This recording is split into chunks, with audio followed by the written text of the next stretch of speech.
Assalamualaikum warahmatullahi wabarakatuh. Raditu billahi robba wa bil islami dina wa bi Muhammadin nabiyya wa rasula. Rekan-rekan para mahasiswa yang saya hormati, pada perkuliahan kali ini kita akan mendiskusikan cara melakukan uji regresi linear sederhana atau simple linear regression. Salah satu uji yang kerap digunakan dalam pengujian hipotesis penelitian, yaitu uji yang bertujuan untuk mengukur besarnya pengaruh satu variabel bebas terhadap variabel terikat. Jadi kalau para mahasiswa ingin menentukan seberapa besar pengaruh satu variabel bebas terhadap variabel terikat, maka gunakanlah uji regresi linear sederhana. Jadi ada dua variabel, yang satu variabel bebas, yang kedua variabel terikat. Variabel bebas atau biasa juga disebut sebagai independent variable atau biasa juga disebut sebagai variabel prediktor atau variabel X. Sedangkan variabel terikat biasa disebut sebagai dependent variable atau variabel tergantung atau biasa dalam penelitian juga disebut sebagai variabel Y. Nah, uji regresi linear sederhana ini menuntut sejumlah persyaratan yang harus dipenuhi. Yang pertama adalah jumlah sampel yang digunakan harus sama. Jadi kalau variabel bebasnya sampelnya 30, maka variabel terikat sampelnya juga 30. Karena datanya harus berpasangan antara variabel X dengan variabel Y. Jumlah variabel bebas dan variabel terikat masing-masing adalah 1, sehingga kalau dijumlahkan ada 2 variabel. Kemudian kedua variabel nilai residualnya harus berdistribusi normal. Kemudian terdapat hubungan yang linear antara variabel bebas dengan variabel terikat. Ini sebenarnya atau bahwa kedua variabel hubungannya harus linear. Kemudian tidak terjadi gejala heteroskedastisitas. Kemudian juga tidak terjadi gejala multikolinearitas. Kalau yang ini yang multikolinearitas sebenarnya untuk regresi linear berganda, dan tidak terjadi gejala autokorelasi. Tetapi untuk gejala autokorelasi ini hanya dikhususkan untuk data dalam bentuk time series. Misalnya kita memiliki sebuah judul penelitian pengaruh konsep diri pemuda terhadap persepsi mereka tentang etika kerja Islam. Jadi ada dua variabel konsep diri dan variabel persepsi tentang etika kerja. Variabel X atau variabel independennya adalah konsep diri, sedangkan variabel Y atau dependent variabelnya adalah persepsi tentang etika kerja Islam. Nah, seberapa besar pengaruh variabel X atau variabel konsep diri terhadap variabel Y, yaitu persepsi tentang etika kerja Islam, kita bisa melakukan uji regresi linear sederhana. Nah, dari data tersebut, hipotesis yang bisa diajukan untuk hipotesis nolnya adalah konsep diri pemuda tidak berpengaruh terhadap persepsi mereka tentang etika kerja Islam. Sedangkan hipotesis kerja yang diajukan setelah melakukan penelusuran terhadap hasil-hasil penelitian terkini atau teori-teori yang relevan, kemudian disusun dalam skema kerangka berpikir, peneliti mengajukan hipotesis kerja, konsep diri pemuda berpengaruh terhadap persepsi mereka tentang etika kerja Islam. Dengan hipotesis tersebut, maka bisa dikatakan bahwa semakin tinggi konsep diri seseorang, maka semakin baik pula persepsi dia tentang etika kerja Islam. Nah, misalnya hasil penelitian tersebut dituangkan dalam aktivitas penelitian dan setelah data-data dikumpulkan di lapangan, diperolehlah data seperti ini. Data ini dikumpulkan dengan menggunakan kuesioner atau angket yang terdiri dari 2 angket atau 2 kuesioner. Angket pertama adalah angket tentang konsep diri atau kuesioner konsep diri yang bisa dilakukan sebagai instrumen self-assessment.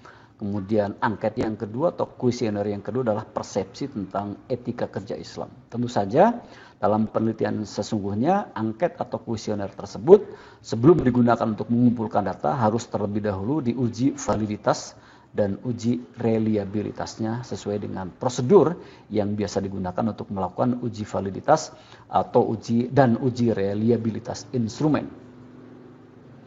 Nah, data ini secara lengkap nanti bisa dilihat terlampir dalam aplikasi Google Classroom. Nah, untuk bisa melakukan uji regresi linear sederhana, ada persyaratan yang harus dipenuhi, yaitu bahwa residual variabel harus berdistribusi normal, kemudian hubungan kedua variabel harus linear, tidak terindikasi adanya heteroskedastisitas, sedangkan uji autokorelasi tidak diperlukan untuk data ini karena data ini tidak dalam bentuk data time series. Prosedur uji asumsi klasik atau uji persyaratan, uji normalitas, uji linearitas, uji heteroskedastisitas, uji autokorelasi, dan nanti untuk uji regresi linear berganda adalah uji multikolinearitas akan didiskusikan pada pertemuan-pertemuan yang lain. Nah, ini syarat-syarat yang harus dipenuhi agar kita bisa melakukan uji regresi linear sederhana. Nah, prosedur uji regresi linear sederhana dengan menggunakan SPSS yang pertama tentu saja kita harus melakukan input dan mendefinisikan data, kemudian lakukan proses pengujian regresi linear sederhana, dan yang terakhir melakukan penafsiran atau interpretasi terhadap output hasil pengujian. Nah, kita akan melakukan prosedur ini. Yang pertama-tama kita membutuhkan data yang diperlukan untuk pengujian regresi linear sederhana. Kita akan membuka Microsoft Excel yang menyimpan data yang kita perlukan untuk proses pengujian. Ini adalah data penelitian. Tentu saja data ini bukan diambil dari data yang real. Ini hanya data untuk latihan melakukan uji regresi linear sederhana. Dari data yang kita peroleh ada dua data variabel konsep diri atau variabel bebas, dan data persepsi tentang etika kerja Islam atau data variabel dependen atau variabel terikat. Masing-masing kedua data ada 53 karena data ini seperti yang dipersyaratkan harus berpasangan.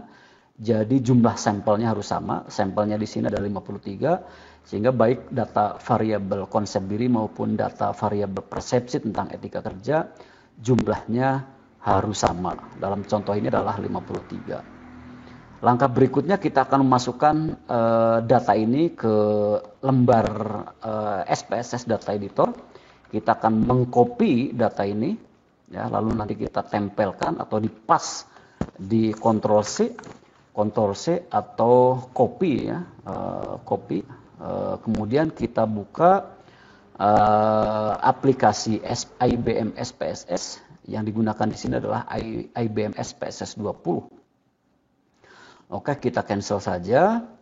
Di sini adalah IBM SPSS Data Editor yang tadi kita copy dari Microsoft Excel, kita akan masukkan di sini atau kita tempelkan di sini. Caranya adalah klik edit, lalu klik paste. Nah, ini adalah var 0001 dan var 002 ini mewakili variabel. Ini di data view. Ya, data view tampilannya seperti ini. Kita klik saja variabel view untuk mendefinisikan variabel. Untuk var 001 yaitu variabel independen, kita tuliskan saja var x. Kemudian var 00002 atau variabel terikat, kita tulis saja var y. Lalu pada label kedua variabel kita namai sesuai dengan nama variabel masing-masing. Variabel x kita beri nama konsep diri, sedangkan variabel y kita beri nama persepsi tentang etika kerja Islam. Yang lain-lainnya abaikan kecuali pada measure. Ini adalah data dengan skala interval, atau dalam SPSS disebut scale. Yang keduanya juga sama, scale, bukan nominal dan bukan ordinal. Oke, ini data yang sudah kita definisikan. Kita klik lagi data view. Langkah berikutnya kita langsung melakukan uji kita akan langsung melakukan uji regresi linear sederhana. Klik saja pada lembar kerja statistik data editor, klik analyze, lalu pilih regression, lalu pilih linear. Ya. Ini adalah lembar kerja lembar kerja regresi linear. Nah, di kotak dialog ini kita masuk ada kotak dependent, independent, selection variable, case label, WLSY. Kita hanya WLSY. Kita hanya menggunakan yang dependent dan independent. Variabel terikat, yaitu persepsi tentang etika kerja Islam, adalah variabel terikat sehingga kita masukkan ke kotak dependent, persepsi tentang etika kerja Islam. Sedangkan variabel bebasnya, yaitu konsep diri, kita masukkan ke kotak independen. Ya, perhatikan, dependent ini hanya satu variabel, independen bisa satu atau lebih variabel karena kita melakukan uji regresi linear sederhana, jadi hanya satu. Yang lain-lainnya abaikan. Untuk menu-menu yang lain akan kita diskusikan pada uji asumsi klasik yang lain. Kalau sudah, klik OK. Oke. Ini adalah output hasil uji regresi linear sederhana, regression. Ada 4 tabel. Tabel yang pertama adalah tabel variabel enter atau remove. Dan tabel yang kedua adalah model summary.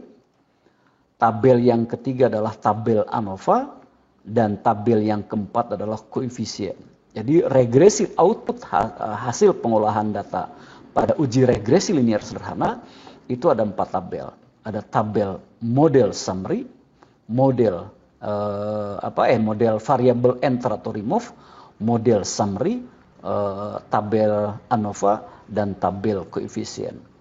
Langkah berikutnya kita akan menafsirkan masing-masing tabel tersebut melalui ini adalah output uji regresi linear sederhana dari SPSS. Kita akan menafsirkan masing-masing tabel tersebut. Tabel pertama atau tabel variable enter atau remove menunjukkan variabel apa saja yang diproses, mana yang menjadi variabel bebas dan mana yang menjadi variabel terikat. Variabel yang di-enter adalah variabel konsep diri sebagai variabel independen, sedangkan variabel dependennya atau dependent variabelnya adalah persepsi tentang etika kerja Islam. Lalu tabel yang kedua atau tabel summary ini menampilkan nilai R.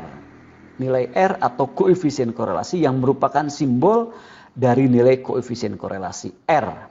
Ya, ini nilai R. Nilai koefisien korelasi. Nilai koefisien korelasi adalah 0,819.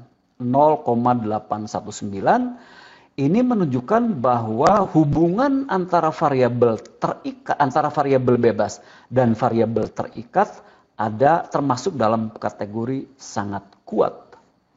Sangat kuat hubungan antar kedua variabel. Nilai R-nya sangat tinggi sehingga menunjukkan hubungan kedua variabel sangat kuat. Nah, selain nilai koefisien korelasi, pada tabel yang kedua juga ada R square atau nilai R kuadrat atau biasa disebut juga dengan koefisien determinasi atau KD yang menunjukkan seberapa baik, seberapa bagus model regresi yang dibentuk oleh interaksi variabel bebas dan variabel terikat. Nilai koefisien determinasi yang diperoleh adalah 0,670 atau 0,67 atau kalau diubah ke dalam persen maka menjadi 67% yang dapat ditafsirkan bahwa variabel bebas memiliki pengaruh kontribusi sebesar 67% terhadap variabel Y dan 33% lainnya dipengaruhi oleh faktor-faktor lain atau variabel-variabel lain di luar variabel X. Tetapi rekan-rekan mahasiswa untuk menafsirkan koefisien determinasi ini kita harus sangat hati-hati karena apabila skornya sangat tinggi ini penafsiran seperti ini seharusnya tidak dilakukan ya, kecuali kalau untuk penelitian yang melibatkan variabel bebasnya banyak.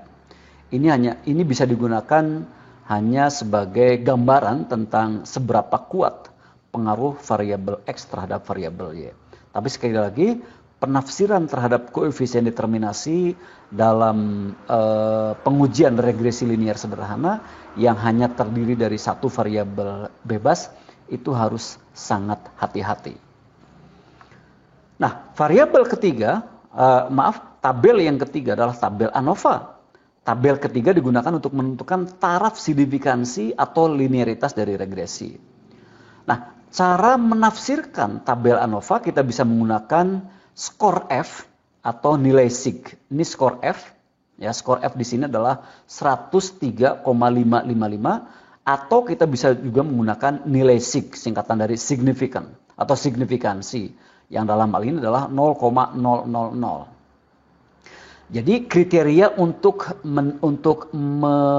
melihat taraf signifikansi atau linearitas dari regresi, kita bisa menggunakan nilai F atau bisa menggunakan nilai signifikansi atau sig.